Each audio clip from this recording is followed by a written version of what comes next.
Quel dommage qu'on n'ait pas une photo alors que Mme Abercrombie était plus jeune, parce que c'est sûrement une très très jolie femme.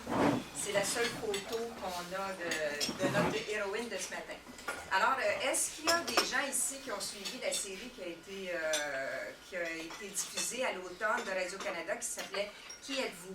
Qui êtes-vous, Marina Orsini? Qui êtes-vous, Patrice Léveillé? Qui êtes-vous, qu'est-ce qu'on avait, Guillaume Lepage? Bon, alors, à partir, on retraçait l'histoire de ces gens-là, ici au Québec, et puis on allait jusqu'en Europe, évidemment, ou bien dans le cas oui, Normand Bravois. Lui, c'était... Jamais. Alors, ça m'a rappelé que ce travail-là, ça avait été fait ici par la Société d'histoire déjà dans le passé, à peu près la même chose. À partir d'une personne qui est née ici dans notre région, on a pu remonter, faire son chemin dans l'Ouest américain. Ensuite, elle est venue en Nouvelle-Angleterre, puis après ça, elle est revenue dans Kingsley pour aller, puis elle est décédée à Boston. Alors, c'est le portrait de cette dame-là que j'aimerais vous présenter ce matin, Sarah Ann Parker. C'est une histoire vraie qui est appuyée, en fait, le début de cette histoire-là. C'est 2 livres qui ont été publiés en 1967 par la Société d'histoire de Richmond, et dans lequel on parle brièvement de cette dame-là dont je vais vous parler ce matin, quelques pages seulement, qui sont vraiment bien intrigantes. Puis à partir de ça, je suis allée à la Société d'histoire de Richmond. Là, c'est seulement des bénévoles à la Société d'histoire de Richmond. Mais les archives, vous allez voir comment ça peut être précieux, le moindre document qui certifie vraiment l'histoire, qui était en bonne partie orale, mais appuyée maintenant sur des recherches qui sont irréfutables. Alors, on va tout de suite, j'avance où, Hélène, ici? Je m'excuse. Alors, pour être bien sûr qu'on visualise bien l'endroit où commence puis se termine notre histoire, ça commence à Kingsley, à Saint-Félix de Kingsley. Alors, je vous ai reproduit une carte, là. Saint-Félix, évidemment, de Kingsley, Saint-Lucien. On est à mi-chemin, à peu près entre les deux. L'autre côté, c'est l'avenir. Et pour ceux qui sont allés déjà au jardin de lumière de l'avenir, vous savez, les jardins qui sont aménagés par Franck Jutra, c'est juste quand on est assis là, sur dans son kiosque, c'est juste le côté de la rivière. C'est juste en face, le côté de la rivière. Alors, c'est le côté est de la rivière Saint-François. C'est là qu'il y avait la traverse, l'ancienne traverse Jutra, et qui a desservi jusqu'en 1947, finalement, les 2 rives de la rivière Saint-François. Et puis, pour d'autres qui aiment la thalassothérapie, c'est presque à côté du centre Claire-Lamarche. Alors, est-ce que je vous ai mis un petit peu, vous êtes bien situés? Parce que vous allez pouvoir, en faisant une randonnée en auto, vous allez pouvoir aller sur les lieux, il reste encore des vestiges de la personne dont on vous parle dans des lieux. Alors, j'avance ici, comme ça. Alors, je vous commence Sarah Ann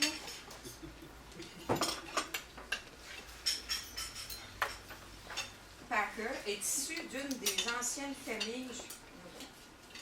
C'est ça? Est issue d'une des anciennes familles pionnières de la région de Kingsley. Les premiers arrivés dans la région de Kingsley, c'est les Wadley, suivis des Moore en 1802, des Abercrombie, la famille de notre héroïne, et des Wanworth. Je vous donne ces 4-là. Les Wanworth, c'est vraiment le centre Claire-Lamarche. Vous remarquez que le premier qui arrive, le Wadley, c'est en 1800. Puis Drummondville a été fondé en 1815. Donc, cette partie-là de Kingsley est plus ancienne que Drummondville. Ce ne sont pas des loyalistes qui sont arrivés là. C'est un mot que je ne peux pas accepter. Il n'y a pas eu de loyalistes à Drummondville. Il n'y en a pas eu non plus dans la région de Richmond. Des loyalistes, il y avait ça près des frontières, mais il n'y en a pas eu ici. Mais ces colons-là, c'était des Américains par contre. Les Américains qui étaient en quête de terres à cultiver, parce que déjà en Nouvelle-Angleterre, toutes les bonnes terres cultivées étaient déjà prises. Il y avait généralement, eux aussi, les Anglais, l'autre mythe qu'il faut défaire, les Anglais avaient aussi des familles nombreuses. Et là, il n'y avait plus de terre. Donc, les plus aventureux descendaient à la rivière Saint-François, ils venaient s'installer ici avec. Puis, ceux qui sont allés dans cette région-là, c'est des belles terres agricoles. Hein? C'est un platin de rivière riche. Alors, ils sont venus s'installer là. Mais vous voyez qu'ils étaient déjà coincés, hein? Parce que la plupart des terres dans Kingsley avaient déjà été données à des promoteurs. Donc, on a les terres lycées. Ça, c'était réservé à la couronne britannique. C'était pour pouvoir construire les routes, pour avoir des fonds. Les cas, c'était pour le clergé protestant et surtout le clergé anglican, ça, d'accord? Et le reste, c'était vraiment des spéculateurs, pardon.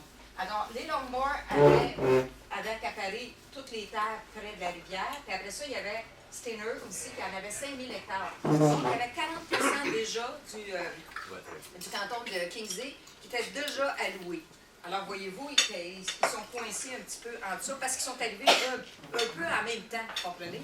Ils se sont installés là, donc on a reculé et on a donné aux Longmore les autres terrains. Mais c'est une question d'années seulement. Par la suite, ces Américains-là sont venus, évidemment, ils étaient d'origine britannique, mais c'était vraiment des Américains avec le caractère qu'ils étaient là, eux, parce qu'ils étaient plus frondeurs et ne souhaitaient pas d'allégeance avec la couronne britannique. Ils ne voulaient pas non plus être anglicans parce qu'ils seraient obligés de payer, puis tout ça. C'était vraiment des gens avec un caractère très indépendant. Par la suite, ce sont là vraiment des colons d'origine britannique qui vont arriver. Eux, ils arrivent à Québec, là, puis ils s'en viennent à travers les terres, puis ils viennent s'installer là. On cette deuxième génération-là. Et les Canadiens français arrivent seulement, le premier qui arrive là, c'est en 1825. Donc, on a 25 ans que c'est vraiment une terre uniquement anglophone. Puis après ça, il va arriver des Canadiens français. Et là, ça arrive assez rapidement. C'est pas long qu'ils vont prendre... mais on va y revenir plus tard. Notre héroïne, maintenant, Sarah Ann Abercrombie. Sarah Ann Abercrombie, son père, c'était Ralph Wadeau Abercrombie. Il était né au New Hampshire. Le père de Ralph Wadeau Abercrombie, c'était Robert Abercrombie, il était né en Écosse. Lui, il s'est enrôlé pas dans la guerre, il s'est enrôlé dans une milice britannique. Il a traversé l'Atlantique, puis quand il est arrivé à Boston, le bateau a sombré. Et là, les gens qui avaient rescapé, ils ont été prisonniers. Mais comme le système ne devait pas être trop bien organisé, ils confiaient souvent les prisonniers à des gens là, qui étaient obligés de travailler pour eux. Alors, vous voyez venir un peu l'affaire, le gars, il est là, il est chez un marchand, puis naturellement, il travaille, il contribue au travail, mais il s'amourache de la fille du marchand qui s'appelle Bragg. Alors, il se marie une première fois avec Thankful Bragg. Il y a 2 enfants. La jeune femme meurt à la naissance du deuxième enfant. Alors, il marie sa sœur. Il va marier sa sœur. Le deuxième mariage, c'est pratique, c'est tout vrai, alors il marie sa sœur. Donc, vous voyez que sa mère, c'est Abercrombie, elle a des ascendances écossaises. Du côté de sa mère, ce sont des Ralph. Ça, ce sont des Irlandais. Sa mère est née en Irlande, elle arrive ici au Canada avec ses parents, qui s'installent à l'avenir, sur la route Caya, parce que la route Caya, c'est déjà appelée la route Ralph, puis c'était pour rappeler ces colons-là Ralph. Les Ralph, qui étaient, comme je vous disais, ils étaient irlandais, puis vous savez que le notaire Saint-Amand n'avait pas un très bon souvenir des Irlandais de l'avenir, hein?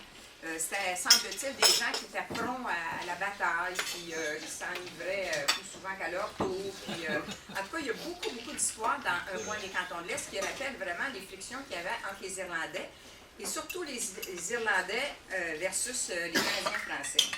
Et je vous lis seulement ce que le notaire Saint-Amand dit du père Ralph. Il l'appelle le père Ralph. Dans ce temps-là, c'était la mère Ralph, puis le père Ralph. Alors, il parlait du père Ralph. Alors, il parle de cet hôtel. Ça, c'était l'hôtel qui était au coin de la route Caya, puis la route de, comment elle s'appelle, de 122. C'est ça. Alors, ça s'appelait Wheatland. Là, il y avait un village là. Alors, il y avait un hôtel, évidemment, là. Alors, cet hôtel fut le théâtre d'exploits fameux. Le père John Ralph, homme très intelligent, Mais n'ayant pas assez le high one en horreur, il fut le héros de plusieurs scènes que l'on se rappelle encore, mais que la postérité pourra ignorer sans inconvénient. C'est un petit peu le notaire. Alors, on avance. Ralph Wadeau et Sarah Ralph se marient à l'église anglicane de Sherbrooke en 1827. Quand ils se marient, elle est déjà enceinte de la deuxième, Sarah, qui est toujours notre héroïne, déjà enceinte de quelques mois. C'est encore un mystère pourquoi ils se marient à Sherbrooke, parce que tous leurs enfants vont être baptisés à l'église anglicane de Drummondville. Alors, pourquoi ils se marient à Sherbrooke? Je ne l'ai pas trouvé. Je regardais hier, il y a eu le fameux grand feu de 1826 à Drummondville qui avait épargné seulement les deux églises. Mais on était en 1827. Je sais pas, peut-être un problème de pasteur. Tu sais, des fois, les pasteurs, ils partaient en vacances. En tout cas, ils se marient à l'église de Sherbrooke. Ici, je m'excuse, il y a un premier enfant qui naît, Ralph Jr., qui est né en 1826. Voyez-vous, Sarah en 1827. Temple Mary en 28, John en 29, Daniel en 30, Nancy Clarissa en 31, Caroline Amelia en 33, Anna Noami en 37, Victoria, en 38, Margaret Suzanne, 39-42, et en 43, le père part pour aller vendre des fourrures à Montréal, soi-disant, il n'est jamais revenu. Puis ça, c'est certain qu'il n'est pas décédé parce qu'on le voit beaucoup dans les contrats par la suite. C'est toujours écrit, imaginez-vous comment c'était humiliant les femmes dans ce temps-là. Tout fallait que ça passe par les mains du mari. Donc, si elle faisait des transactions, parce qu'elle avait du vin, je pense, son épouse. Alors, si elle faisait des transactions, achetait des terres, il fallait toujours qu'elle se déclare que son mari était parti, mettons, depuis 7 ans, depuis 9 ans. C'est elle qui pouvait faire les transactions. Ça dure pendant des années. Donc, s'il avait été certain qu'il était décédé, ça aurait été dit, etc. C'est sûr qu'il savait probablement où il était, mais il était... vous voyez qu'assez rapidement, les enfants, ce que j'ai écrit là, c'est le Rhode Island, le Massachusetts, le Wisconsin, puis encore, il revient au Rhode Island. Je vais les autres pages. Dans le temps, attendez-vous, je m'excuse.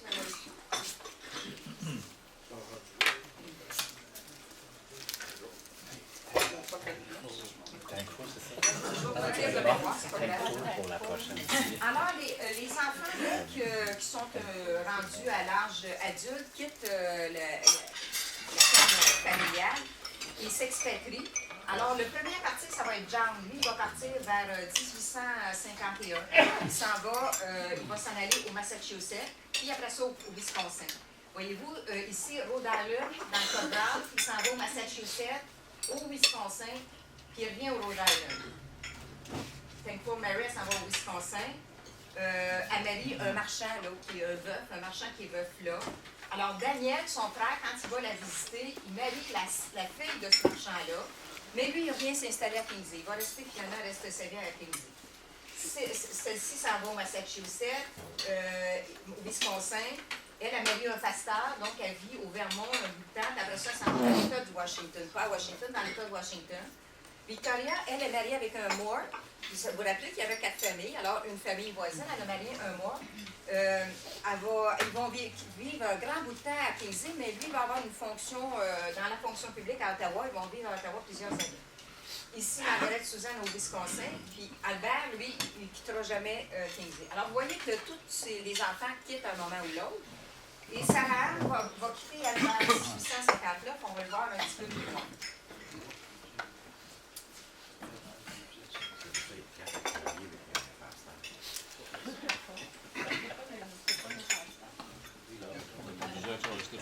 Ici, je vous donne la carte de démographie du canton de Kingsley.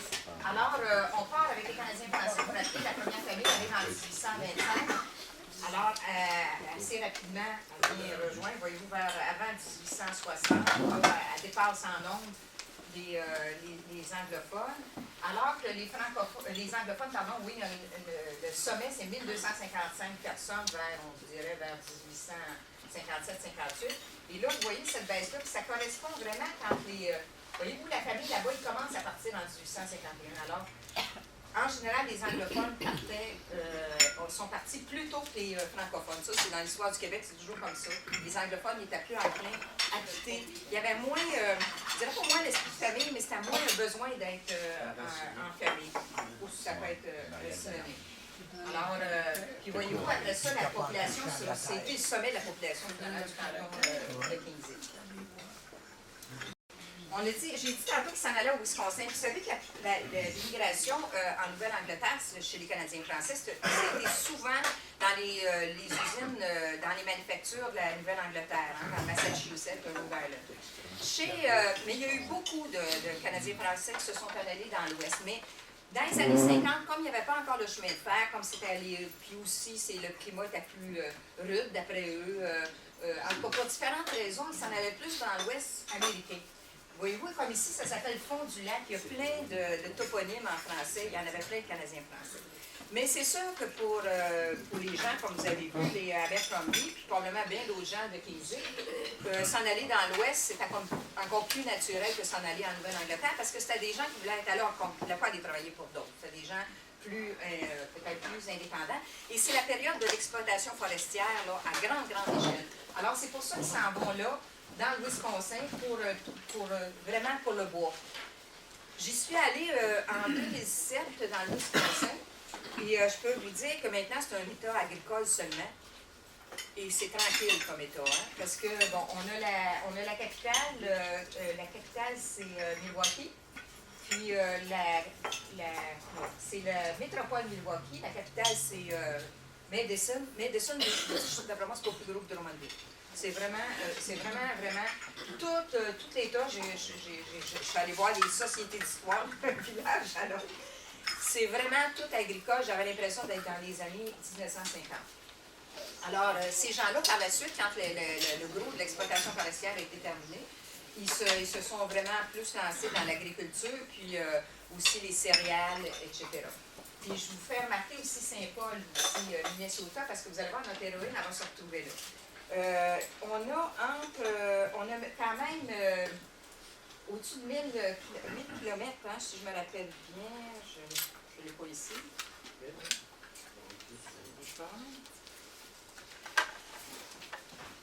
Il y a 2000 km entre Kinsey puis le Wisconsin, ici, Fond du Lac. C'était quand même toute une aventure de partir là, même s'il y en avait 2 jours qui étaient arrivés là, mais on était en 1850 quand le premier s'en va là. Sarah Anne, maintenant, notre héroïne, est une des dernières, parce qu'il semble-t-il qu'elle était restée pour aider sa mère parce que là, on avait des bébés, pas mal de jeunes enfants pour aider sa mère. Alors, Sarah Anne part beaucoup plus tard. Et là, vraiment, je suis obligée de m'appuyer seulement sur les témoignages qu'il y a des souvenirs de famille. Ça, c'est la seule chose qu'on n'est pas capable de confirmer officiellement. Mais elle se serait mariée vers 1857.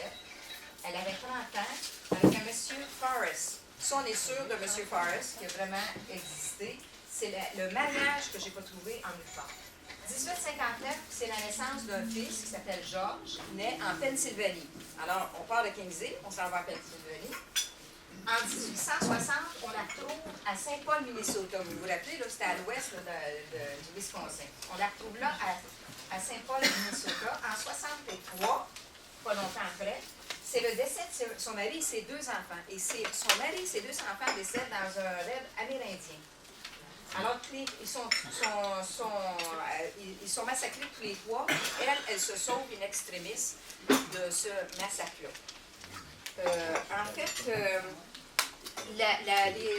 ces massacres-là, ou ces raids-là amérindiens, c'était vraiment presque la fin aux États-Unis, où il était encore...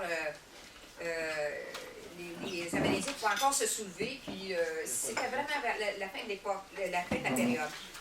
Tout ce que j'ai pu trouver, puis je peux vous dire qu'il y a eu un grand soulèvement, puis un des derniers, c'était en 1862. Ce sont les Sioux qui avaient tué 500 personnes. Et là, à Saint-Paul, Minnesota, il y a une société où ils ont fait vraiment le décompte, même plusieurs mois, puis je dirais plusieurs années après, les gens enregistraient les décès qui auraient pu survenir pendant ce raid amérindien-là. Et je n'ai pas trouvé les noms de ces forests-là, à l'intérieur de ces listes-là.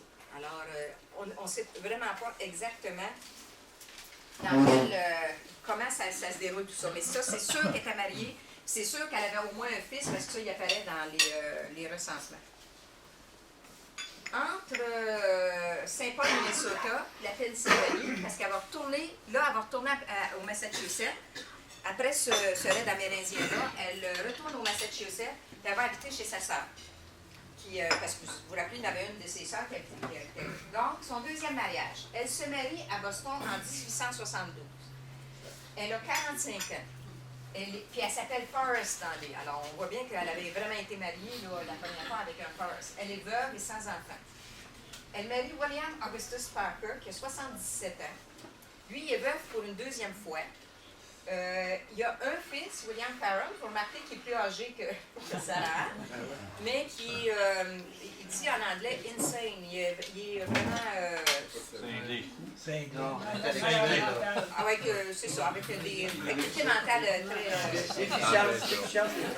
Et puis, il va rester avec eux. Puis, quand il meurt, c'est vraiment intéressant quand il meurt, lui.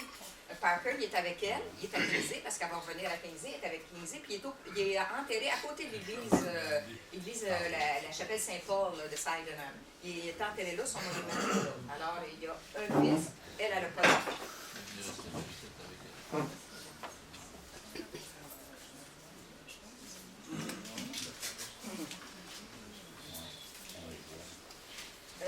Lui, Parker, c'est un homme qui est très à l'aise financièrement. Ça fait pas de doute. J'ai pas vu ses états financiers. Il y a d'autres signes qui nous montrent que c'est vraiment un homme vraiment. Alors, lui, en fait, il a fait surtout son argent dans l'imprimerie. C'était un imprimeur.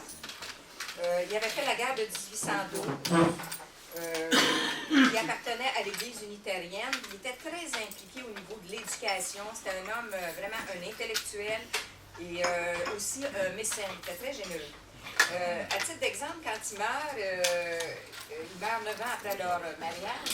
Quand il meurt, il laisse quand même, il fait des dons. D'abord, il dit comment il, en tout cas, il est confiant que Sarah Anne va prendre soin, qu'elle va bien gérer la succession. Elle est exécutrice testamentaire, seule. Imaginez-vous, c'est rare dans ce temps-là qu'on confie quelque chose toute seule à une femme. Alors, elle est exécutrice testamentaire. Et il laisse quand même, je vais vous énumérer, 5 000 $ à une société de typographie. On est en 1890 à peu près, là, c'est quoi? 3 000 $ à l'école du dimanche, 3 000 $ à une résidence d'hommes âgés, 2 000 $ à chacun de ses frères et sœurs, 300 à 500 $ à chacun de ses neveux et nièces. Et puis, il y a un cousin aussi qui reçoit 300 $. J'ai calculé, ça faisait à peu près 25 000 $ quand il décède en 1881. Donc, elle reste aussi, vous allez voir, avec quand même une fortune assez considérable. À l'occasion de son mariage, ils se construisent une résidence qui est sur la rue Warwick à Boston. C'était vraiment le quartier à la mode, un petit peu à l'extérieur du centre-ville de Boston. Maintenant, c'est au centre, mais à l'époque, c'était un petit peu à l'écart. Et c'est un quartier, oui, tout nouveau, puis il se construit cette maison-là. Il meurt en 1881, soit moins de 10 ans après son mariage, d'une maladie qui s'appelle l'érysipèle. Érysipèle. Est-ce que quelqu'un sait c'est quoi l'érysipèle? Oui, c'est ça. Alors, c'est une maladie infectieuse provoquant des irritations et des éruptions cutanées absolument intenables. Alors, fort de j'imagine, de cette fortune-là, puis aussi de son attachement à sa terre natale, Sarah Anne rachète la ferme à Kingsley, qu'elle va baptiser Elmwood. Alors, la maison de la ferme, c'était seulement cette maison-là, à l'époque de l'achat. Par la suite, elle va ajouter tout un salarium ici en avant, avec toutes des petites vitres de couleurs, de différentes couleurs là-dessus. Elle construit un annexe tout en briques ici à la maison. Puis là, on ne le voit pas bien, mais aussi elle construit ce qu'ils appelaient une salle de concert sur 2 niveaux. Je vous dirais plus gros que l'annexe en question. Là. Vraiment une grande salle de concert. À l'étage, c'est une bibliothèque, puis au rez-de-chaussée, c'est là qu'elle donne des spectacles. Dans cette annexe-là, ici, entre autres, quand elle l'a construit, elle ajoute une baignoire puis un cabinet d'aisance, qui était, là, toujours vers 1890, là, quand même, c'est loin. Hein? Alors là, évidemment, il y avait le poulailler, la laiterie, la grange. Et imaginez-vous que c'était bien beau de faire ces spectacles-là, mais les faire ça, c'était pas trop agréable. Il fallait qu'on ait de l'assistance, qu'on ait des vedettes puis des artistes. Alors, ces artistes-là, c'était ses amis de Boston qui venaient. Ils prenaient le train. Alors, dans ce temps-là, c'était très pratique, le train. Puis elle allait les chercher elle-même à la gare à Richmond. Et comme elle était veuve, elle était toujours habillée en noir, en taffetas noir, mais toujours très élégante. Mais ce qui était absolument révolutionnaire, c'est qu'elle conduisait elle-même ses chevaux. Et alors, une femme de son rang n'aurait jamais dû, parce qu'elle avait ses serviteurs à la maison, mais elle partait, elle conduisait ses chevaux. C'est sûr qu'elle avait été élevée sur la ferme, elle devait savoir c'était quoi des chevaux, mais sauf que quand même, là, elle allait chercher ses invités à la gare, puis elle les ramenait chez elle, puis ils passaient plusieurs semaines, puis il y en avait même qui passaient l'été là. Alors, c'est pour ça qu'elle avait fait un agrandissement, puis qu'elle avait apporté autant de confort à sa résidence. C'est la maison de Claire-Lamarche. Non, ça, c'est pas la maison de Claire-Lamarche. Je vais vous la montrer à la fin, là, la maison, c'est parce qu'elle est un petit peu plus décevante maintenant. C'est bien, c'est propre, mais c'est pas le facile. À quelle place qui est située, là, présentement, là, La maison, ouais, ça m'a sur le bord de la rivière vis-à-vis l'avenir. vis-à-vis la traverse La Jutras. traverse, Oui, puis juste vis-à-vis le jardin lumière, là, juste Ouais, en face de côté. Ça, c'est la maison. Est-ce que c'est celle-là qu'il y a une pierre en avant? Oui, c'est celle-là. On va la voir un petit peu plus tard. Alors, dans ses rêves, là, finalement, elle s'est dit, on va fêter ça, ça va, en 1900, en août 1900, on va fêter l'arrivée des premiers colons qui étaient les Wadley en 1800. Donc, elle fait une fête. Elle organise une fête. Alors, elle organise une fête, ici, vous voyez, ça vient de la Société d'histoire de Richmond. C'est pour vous dire, hein, c'est... Leur dossier fait peut-être épais seulement de même là, sur ça, mais ils ont les bons documents. Confiez tout hein, dans les centres d'archives. Alors, vous voyez, son nom, c'est Sarah Parker. Et elle est appuyée dans ce projet-là du révérend Sykes, qui était le pasteur de l'Église anglicane, et de M. Wadley, un descendant Wadley. Alors, c'est... viens donc, toi, de nous lire ça en anglais. Oui, viens nous lire ça en anglais.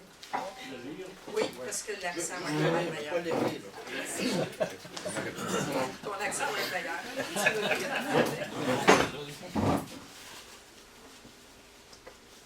Kingsley Centennial, the 100th anniversary of the settlement of Kingsley, PQ, will be observed at Elmwood Farm on the grounds of Mrs. S.A. Parker on Wednesday, August 15, 1900. There will be a basket collation, an exhibition of relics with addresses and other exercises, and something or other, and fireworks. Bonfire, c'est bonfire, ça. A bonfire, yes, bonfire And fireworks. feu de joie, feu d'artifice, wow. A movement will be initiated having for its object the formation of a historical society. Your attendance is respectfully invited. A reply is kindly requested to the Secretary, Mr. Wadley, General Committee, Saran Parker. Laisse-toi, t'es bon, tu vas continuer.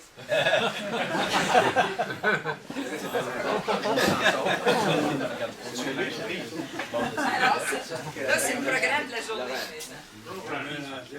Morning, opening salute, inspection of relics, signing of centennial tablet, lunch. Afternoon, historical exercises and unveiling of monument, addresses by invited speakers, closing and sealing of centennial tablet and souvenir collection in, where's it going? Les canons. Cannon. Program evening, refreshments, music and entertainment, bonfires and fireworks, dancing. All are requested to register on arrival at Centennial Tablet, band in attendance, W.W. Wadley, Secretary. Ça devait être un 24 juin. Oh, l'aide! Je savais pas que je parlais anglais. Belle improvisation. Vous vous rappelez Ben Independence? Alors, il y avait évidemment de Richemont, un orchestre de Richemont, mais il y avait aussi l'orchestre du notaire Saint-Amand. Parce que le notaire Saint-Amand, à l'avenir, c'était aussi le directeur de chorale et puis le maître. Alors, son orchestre était là aussi. Qui ont tous traversé sur, parce que ça, je le vois ailleurs, ils traversaient sur le bac de M. McLean. À l'époque, c'était le bac, avant le justice de McLean. Alors, ils ont tous traversé sur le bac McLean, l'autre côté de la rive, puis ils ont passé la journée là. Vous voyez que ça commence à 10 h, puis à 9 h le soir, on commence la danse. Donc, ça a été une longue journée complète. Excusez, l'inspection des reliques, Oui. qu'est-ce que ça peut être ça? En fait, c'était des antiquités. Puis elle avait recueilli des antiquités des gens, là, les familles pionnières. Puis là, écoutez, là, c'était des bibles là, qui remontaient à plusieurs, puis des morceaux d'argenterie, etc. qu'elle avait fait sous un genre de tipi, là, une collection d'antiquités que les gens pouvaient aller voir. On revient à notre ferme, que je vous ai décrite tout à l'heure. Alors, on ne voit peut-être pas bien, mais elle avait mis beaucoup de rubans bleu, blanc, rouge qui avaient été tendus. On a une pierre ici qu'on va voir de plus près tout à l'heure, une pierre commémorative. Quand elle dit, ben, on va dévoiler la pierre qui dit, ben, il y a 100 ans, il est arrivé ici des colons, bon, à telle année. Vous voyez un canon, là? Oui. Ici. Alors, puis là, les bâtiments. Mais la salle n'est pas sur la photo. Malheureusement, la salle dont je vous parlais, là, il appelait ça le hall, là, sur 2 étages, on ne le voit pas sur la photo. Mais on voit que les réparations ne sont pas très bien, parce que regardez, la toiture est encore très belle, très droite. Et pour vous donner une idée, quand même, c'est assez grand, cette maison-là, parce que les propriétaires actuels, ils ont séparé, ils l'ont enlevé, cette maison-là, ils l'ont mis sur un terrain à côté, puis ils se font 2 résidences avec ça. Alors, celle-là est encore là, mais plus loin, puis celle-ci, ben, elle a gardé le même gabarit. On dit qu'il y a eu de 1500 à 2000 personnes qui ont assisté à cette fête-là. À Richemont, là, il paraît que tout le monde, d'abord tout le monde voulait aller à cette fête-là. Ouais. Alors, il paraît que même les chevaux qui boitaient, ils les avaient attelés pareil parce qu'ils voulaient sortir, aller à cette belle fête-là. On décrit, vous allez voir, parce qu'il y a eu des coupures de presse là aussi qui appuient tout ça. On dit que les dames étaient très élégantes, avec les jupes jusqu'au sol, vous comprenez, les ombrelles. Les hommes portaient tous le chapeau melon ou bien le canotier. Les toilettes. Là. Puis vous imaginez-vous sur le bac, là, tous ces belles robes-là, là, sur le petit bac, pour traverser le côté de la rivière. On dit qu'à 2 h de l'après-midi, il y avait 400 attelages sur le terrain. 400 attelages. Michel, il va être d'accord avec moi. Un cheval, là, vous ne parquez pas ça, là, un à côté de l'autre comme des autos, hein. Parce que là, il y en a un qui kick l'autre, tu ne connais pas l'autre, ça ne fait pas. Fait que toujours, tu gardes de l'espace autour d'un cheval. Peut-être qu'il était plus docile dans ce temps-là que maintenant, les chevaux, là, mais tu sais, un cheval, c'est un cheval. Alors, imaginez-vous 400 attelages, comment ça en prenait grand pour venir à bout de disperser ça. Pas au milieu de la fête, on s'entend, là, hein, autour de ça. La nourriture aussi, hein, pour les gens, parce que là, il arrivait à 10 h le matin, il repartait à 10 h le soir. Peut-être que c'était pas de technique, mais quand même, ça prenait. Mais il semblerait que c'était à l'avenant, d'après les articles. On a eu, évidemment, on a eu droit à des discours politiques, le député de Drummond, de Richmond-Wolfe, des lettres et des télégrammes, entre autres du premier ministre du Canada, qui était Sir Walter Laurier. Le président des États-Unis, McKinley, avait envoyé son représentant, qui a fait une adresse très importante à l'indépendance. Ensuite, on a fait la lecture d'un poème de 46 vers. Puis dans lesquels on parle de chaque famille. On commence par les voir, comment ils sont, c'est une page d'histoire incroyable, comment ils sont arrivés là, s'ils sont arrivés l'hiver ou l'été, s'ils sont arrivés encelés sur la rivière, ou bien s'ils sont arrivés avec les animaux le long de la rive, de quel état ils venaient, toutes des choses qu'on ne saurait pas. Mais c'est tout écrit ça dans ce long poème-là de 46 vers. Je vous montre ici la pierre qu'on va dévoiler. Est encore là. Si vous allez dans le paysage, les gens qui habitent la maison en prennent bien soin. C'est toujours bien propre autour. Alors, c'est pas bien chic. Ça, je me suis dit, elle devait être déçue quand elle avait arrivé la pierre. Parce que ça a été fait dans un atelier de Richemont, de M. Hill de Richemont. Mais voyez-vous, this commémore rate, voyez-vous, rate dans 2 livres, là. The first settlement of Kingsley in 1800, erected in 1900. C'est peut-être ce qui... Mais par contre, ça a duré dans le temps. Personne n'a eu envie de la voler, comme les monuments dans les cimetières. Et là encore... Le cuivre. Oui, c'est ça. Elle est encore là 115 ans plus tard. Hein? Je vous montre maintenant les canons. C'est vraiment intéressant. Je vous les ai montrés sur la photo. Il y avait 2 canons. Ces canons-là lui avaient été donnés par le ministère de la Défense, qui était dirigé par Morgan à l'époque, qui va devenir le premier ministre du Canada. Alors, les 2 canons étaient arrivés sur le train jusqu'à Richmond. Ça allait bien. Là. Il était bien desservi. Et l'hiver précédent. Et pendant l'hiver, on a hissé les canons sur la glace, juste la plus solide que maintenant, la glace. Je ne sais pas, moi, cette année, en tout cas, elle n'a jamais prise complètement chez moi.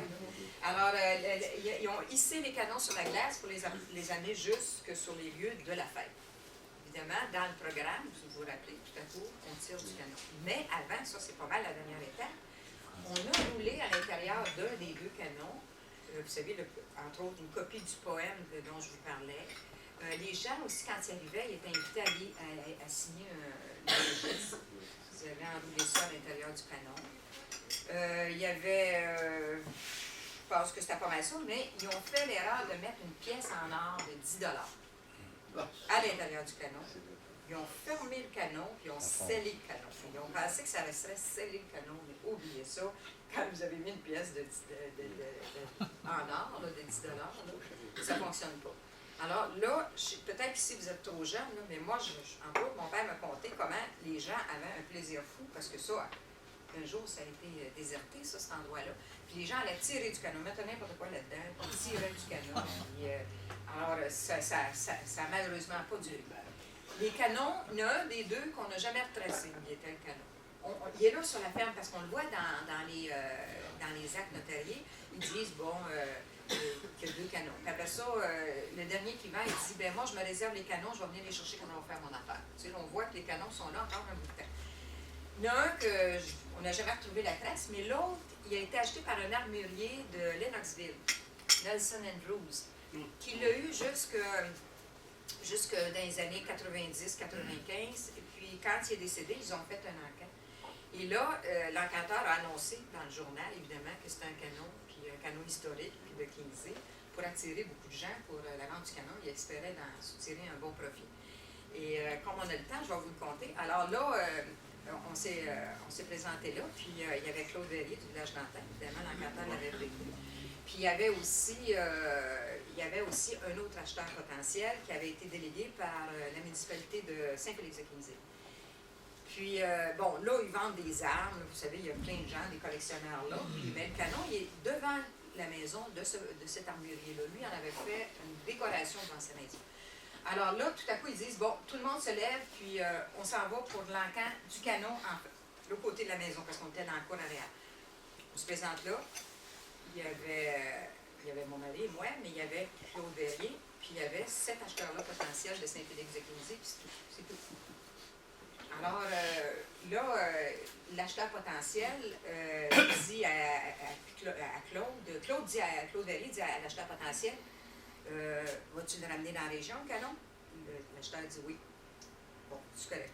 Alors là, quand on commence, je me rappelle bien, c'était quelque chose comme 8 000 $ la mise de fonds. Et ça commence 8 000. Ça reste là. L'acheteur potentiel dit 8 000. Oui, je le prends. Claude Verrier monte pas. Imaginez-vous l'encanteur, comment il était désolé, là, lui, parce qu'il pensait qu'il y avait son acheteur. Hein, puis il le regardait, mais ça finit là.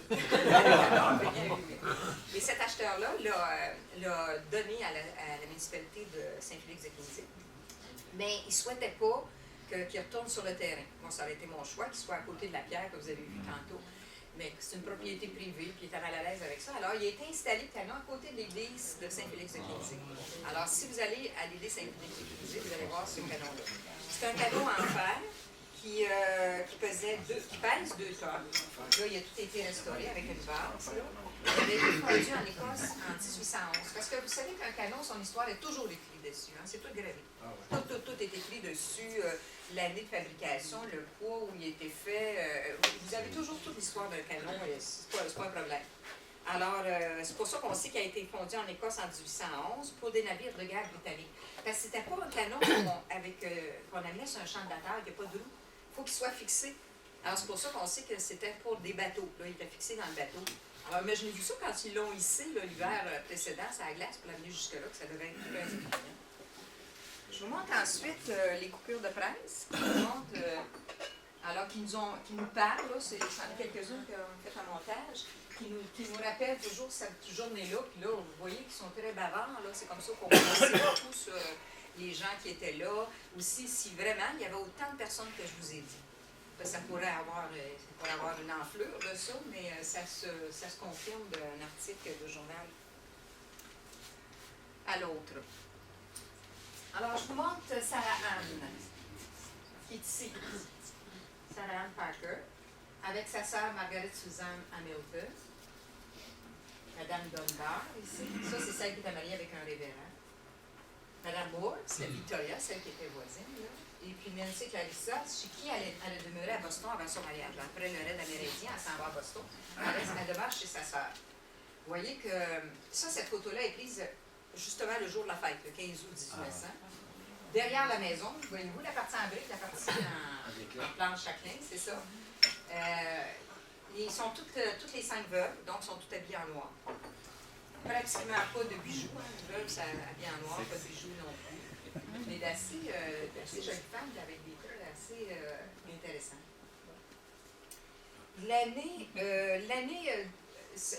L'activité, c'est en 1900. Et en 1906, on dirait que la reine Elisabeth avait dit année horribilis. Là. Ouais.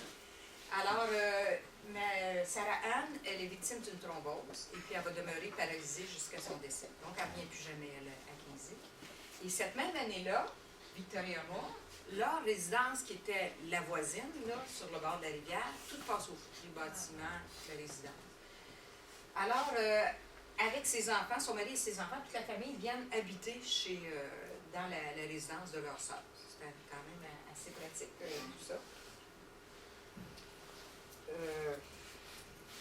Ça fait bien chez là, ça va. Ici, Sarah Ann décède le 10 décembre 1910. Donc, on est en 1900. Forest, à peu près comme le nom de son premier mari. Forest Hills Cemetery. Vous savez, les beaux cimetières qui ne sont pas tous rose-mottes, vous savez, les beaux cimetières avec toutes sortes de belles pierres là-dedans, des cimetières jardins avec un étang. Je dirais pas un lac, là, un étang, 2 étangs, des fleurs, des collines là-dedans. Là.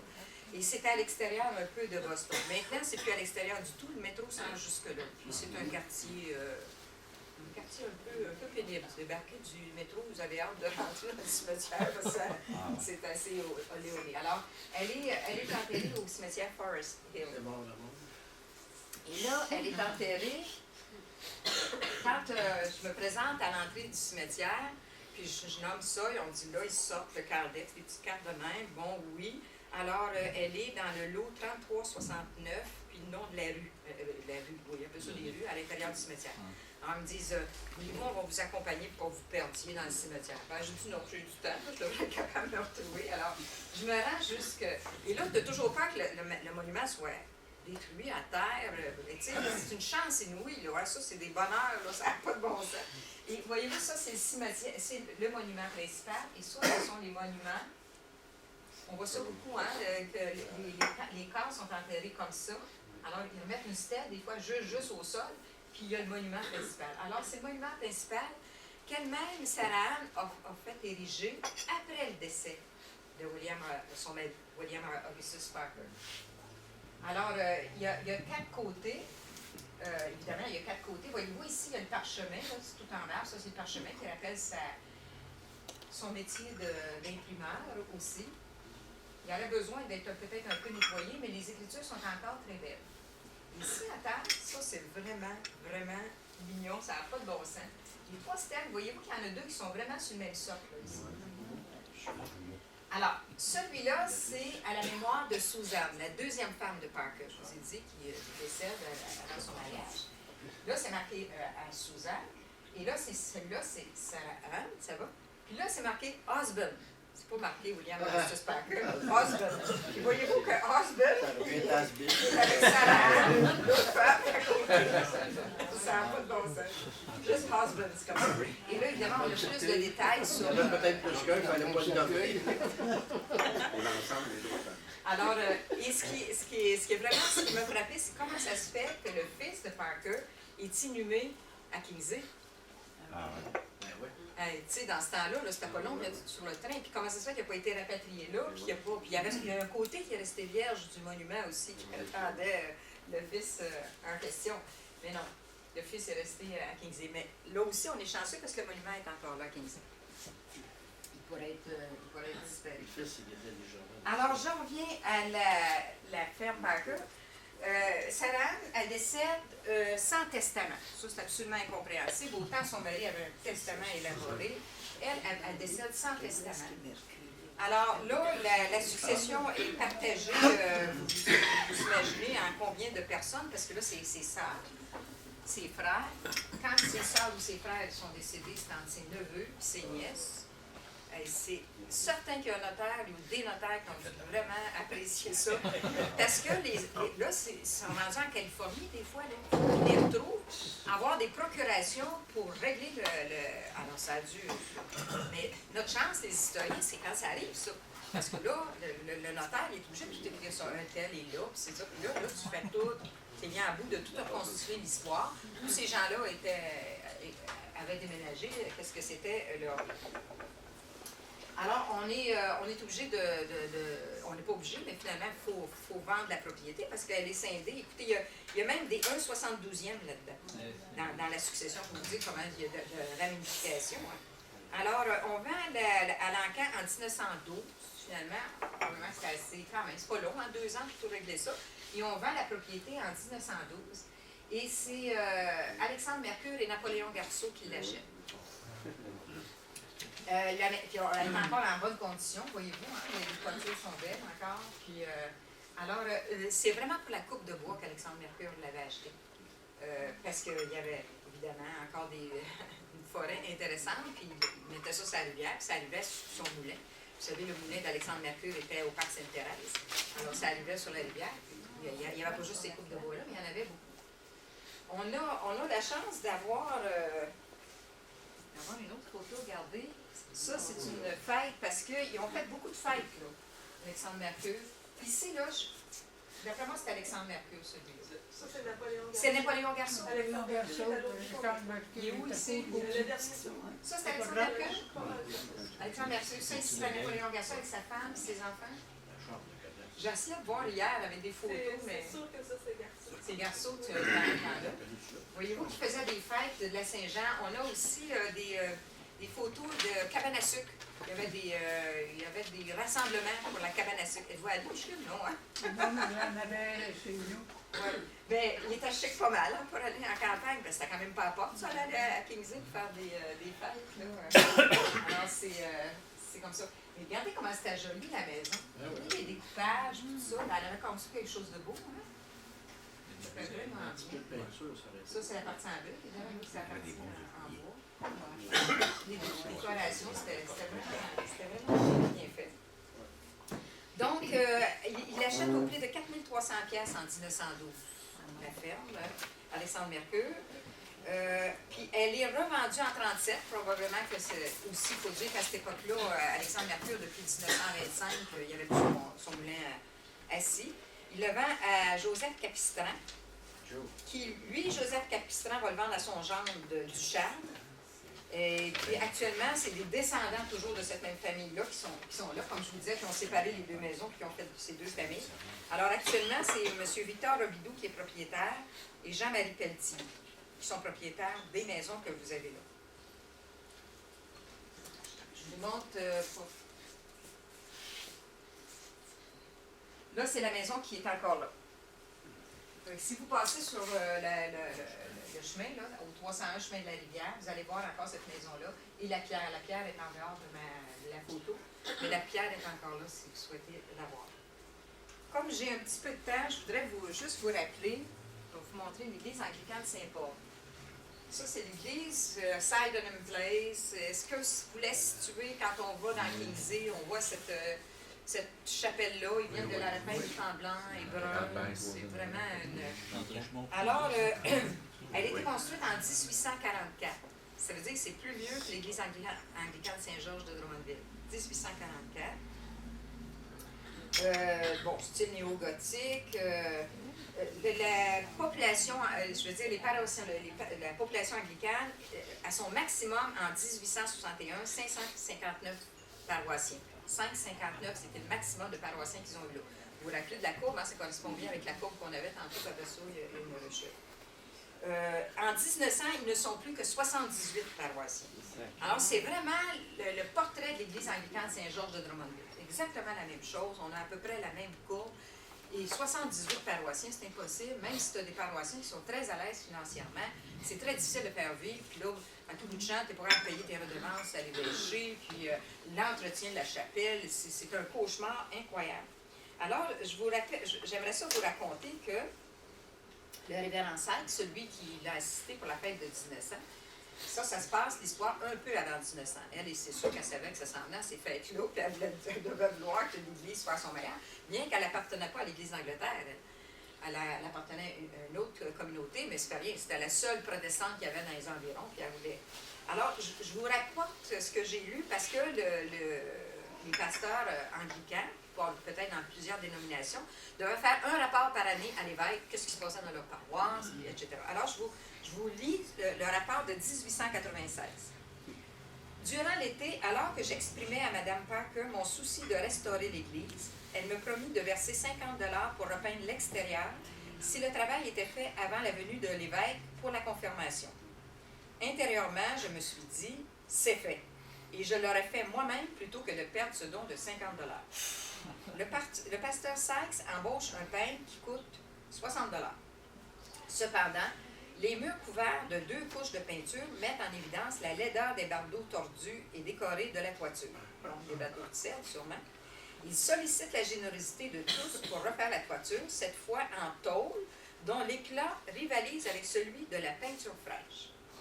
Mais semble-t-il, la cure de rajeunissement n'est pas encore terminée. Selon le révérend Sykes, Lady Parker était d'avis qu'il était regrettable d'arrêter un travail si bien amorcé. Elle s'engagea pour la restauration complète de l'intérieur de l'Église, estimée à 120 $. On parle de 1896. Sans tarder, on levait la voûte d'un lambris de bois pour donner encore plus d'intimité à l'intérieur. Sur les murs, on applique des couleurs sobres, rehaussées par une large bordure de motifs peints au pochoir. Enfin, les bancs et le mobilier sont vernis. La générosité de Sarah Anne se manifeste de nouveau en 1898, 2 ans plus tard, par un don qui prévient la fermeture de l'Église pour cause d'arrérage des redevances dues au diocèse. Enfin, dans l'enceinte paroissiale, elle commande en 1904 une salle multifonctionnelle agrémentée d'une cuisine, d'un réfectoire et d'une bibliothèque de 600 livres, un don s'élevant à 3 000 $. Alors, je termine comme ça pour vous dire que je pense que c'était important pour elle, ces racines, et valoriser ou rappeler finalement le travail des pionniers, puis on le voit bien dans le poème qu'ils ont récité. Mais elle était, elle aussi, très généreuse. On le voit aussi pour sa famille dans certains actes notariés, mais elle était aussi pour son Église. Alors, voyez-vous, ça perdure grâce à un des coups de main qu'ils ont eu, et c'est celui de Lady Parker. Si vous avez des questions, ça me ferait plaisir. Oui? Elle est décédée en 1906. 10. En 1910, mais au moment qu'elle a paralysé, Oui. est-ce qu'elle était à Kingsley? Non, ça, je ne sais pas. Ah, fait que là, à quel moment qu'elle est allée à Boston? Parce qu'elle passait toujours l'hiver à Boston, puis l'été, Ah, oui. Puis elle avait elle arrivait avec une couple de serviteurs là, quand elle s'en venait passer l'été à Boston pour recevoir tous ces invités-là. Puis, mais l'hiver, elle passait toujours l'hiver à Boston. Alors, est-ce que c'est à Boston qu'elle est paralysée? Je ne sais pas. Ça, je n'ai pas cette information. Vous avez demeuré là? Faites-le. Moi, si j'ai demeuré là? Non. Non, j'ai jamais demeuré là. Ma femme vient de là. Pas du tout. Non, c'est par intérêt, parce qu'à partir du moment que je savais qu'elle avait été victime, son mari et ses enfants étaient victimes d'un raid amérindien, qu'elle s'en venait à Boston, elle avait marié quelqu'un, elle était revenue à Kingsley. ça m'a suffisamment allumé pour que je pousse la recherche plus loin. L'église? L'église, elle est... Est-ce qu'elle est sur le bord de l'eau? non, pas du tout. Elle est dans les terres. Dans les terres. Comment on expliquerait ça?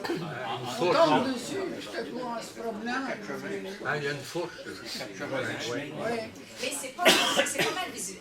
Vis-à-vis sa ferme, par exemple, mais dans les terres. Oui. Hein, on pourrait dire ça. Le chemin qui passe à côté de chez Madame Lamarche. Oui. Est-ce que ça nous mène à ça, je pense? Oui, si vous montiez ce chemin-là, vous pourriez à peu près arriver là. Oui. Exactement, c'est ça. C'est passé par le village, c'est C'est pas top. C'est bon. C'était court, ça doit être dans le sac que je m'en Là, c'est vraiment du temps de la voiture. À partir de l'église, on s'en vient vers le 1500, oui. La diminution de population qu'on observe dans les couples, là, autant chez les francophones que les anglophones, c'est la ruée vers la Nouvelle-Angleterre, ça, les Ah oui, mais difficultés c'était la économiques. misère sur les terres, hein, dans le fond. C'est tout un contexte économique qui a poussé ces gens-là à se dire, ben, coûte que coûte, il faut survivre, même survivre. Hein. Puis abandonner, ils n'étaient même pas à vendre leur terre. Hein. Ils s'en allaient là aux États-Unis, la terre restait à l'abandon. C'est l'industrialisation. Ben, ils profitaient de l'industrialisation pour se trouver du travail, mais pour toute la famille aussi. Hein. Puis je le vois dans une autre recherche que je fais, c'est que là, ils travaillaient dur, ils s'en allaient du sud, en tout cas, qui était en Nouvelle-Angleterre, ils travaillaient dur, toute la famille, puis ils vivaient dans des conditions difficiles, en se disant, on va ramasser de l'argent le plus tôt possible pour retourner et pouvoir s'acheter des terres aussi. Mais il y en avait, par exemple, au bout de 5 ans, ils étaient naturalisés, puis ils disaient, moi, je ne veux plus jamais revivre ça au Québec. On avait les deux portraits. Là, puis moi, on s'interroge sur les invitations des 1500 convives. C'était fait par téléphone, télégraphe, à cheval, à pied. Non, non. Ben, tu l'as vu, c'était... Oui, mais c'était transmis comment? Ben, la poste. par courriel. Ah oui, oui. Même le président des États-Unis aussi. Puis, Oui. Mais en fait, dans ces invités qui venaient tous les étés, il y avait le professeur Torrey. Moi, j'ai bien cherché qui était le professeur Torrey, qui arrivait là avec sa femme, ses enfants, il pensait qu'elle était là. On voyait que c'était vraiment son invité le plus prestigieux, je ne sais pas si on pourrait dire ça. Et lui avait des contacts avec, c'est lui qui avait le contact avec le président des États-Unis, et c'est lui qui s'est adressé au nom du président des États-Unis. Mais elle n'a jamais été naturelle. Mais pourquoi le monde crevait de faim sur leur ferme? C'était-tu à cause des trop grosses familles qui faisaient diviser les terres? D'une part, parce que les terres agricoles étaient pas mal toutes prises hein, dans la vallée du Saint-Laurent. Mais on avait un contexte économique défavorable aussi. Là. Finalement, il y avait... en tout cas, j'ai toujours un peu de difficulté à le dire, mais il semblerait que les Canadiens français ont maîtrisé beaucoup plus tard les techniques de l'agriculture. Pauvre, là, par rapport à terre égale, à main-d'œuvre égale. on parle encore du party. Là. Les 1500, ils ont couché où? Ils sont retournés. Non, ils sont retournés. De Noirceur. Ah, ben oui, mais on est au 15 sous, tu sais, les journées sont longues. Puis là, c'est juste les jeunes. Ils commencent à danser à 9 h, ils n'ont jusqu'à 1 h ou 2 h. Ouais, mais là, ils sont restés juste une petite gang, puis je le vois dans les textes. Tu sais, le party, ça restait avec les Ouais, mais j'attends qu'il y en avait Pierre, il venait des États-Unis ou de loin, là. Il a fallu qu'ils couchent là. Ils ont fait du camping sans ça. Ah, ben peut-être qu'elle avait prévu pour certains invités qui prenaient le train le lendemain ou sur le lendemain. Mais il y avait l'hôtel à Richemont dans ce Ah ouais, mais temps-là. on fait des tentes avec les grandes rampes de Il y avait un hôtel à Richemont qui couchait. Les familles anglaises, Les chevaux, il fallait que ça déclic. Les chevaux ne restaient pas attelés après la voiture. Là. Quand ils sont arrivés, là, il a fallu qu'ils déteignent les chevaux. Ils n'ont pas resté attelés après la voiture. Là. Moi, je vous avance ça. Avec 400 attaches, comment tu viens à bout de régler ça dans le champ, là? Donc, c'est 1500 personnes, puis nous, Ouais. Alors, merci beaucoup, Yann.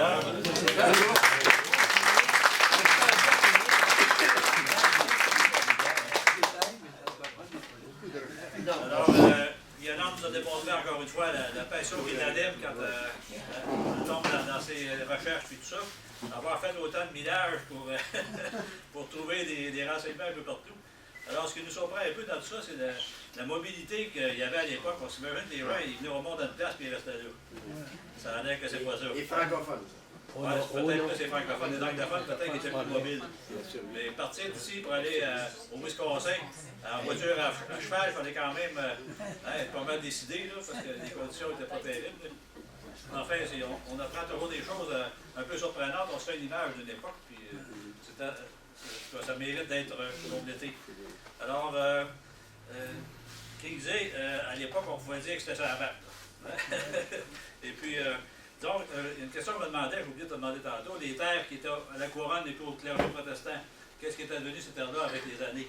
Est-ce que c'était vendu à des particuliers ou si c'est resté comme ça pendant des dizaines d'années, je ne sais pas? Dans le cas des terres de la couronne, oui, ils ont été revendus parce que ça a été revendiqué. Ça, c'est souvent des belles terres, puis le chemin passait devant, puis ils ne pouvaient pas les vendre. Ils attendaient, c'était une forme de spéculation. Ouais. Celle du clergé, entre autres, on sait qu'à Drummondville, le pasteur avait eu comme terre une des terres du clergé qui est où est le Collège Saint-Bernard. Tu pars du Collège Saint-Bernard, là, à Rivière, puis tu t'en vas jusqu'au 3e rang. Ça, c'en était une des terres du clergé. Et c'est comme ça qu'à Drummondville que le pasteur venait à bout de survivre. Parce qu'on lui avait donné cette terre-là, puis là, il la subdivisait. Puis, Dans le rang 10 Saint-Germain, dans le 10 Saint-Germain, Wickham, là, il y a des terres encore au clergé. oui, c'est vrai. Ils n'ont pas été cédés. Enfin, on n'a pas fini de faire le tour. L'histoire mérite d'être approfondie tout le temps. Il y en a toujours à trouver, là. Malheureusement, on ne fera jamais le tour. Enfin, notre prochain rendez-vous le 5 mars, c'est M. Beaumier qui va nous entretenir de ses expériences de vie, etc. Donc, L'histoire là va être pas mal plus courte. encore d'autres. Bon, ben, merci beaucoup. Puis je vous souhaite un bon mois de février. En espérant que l'hiver va finir un jour. Alors, prochain rendez-vous.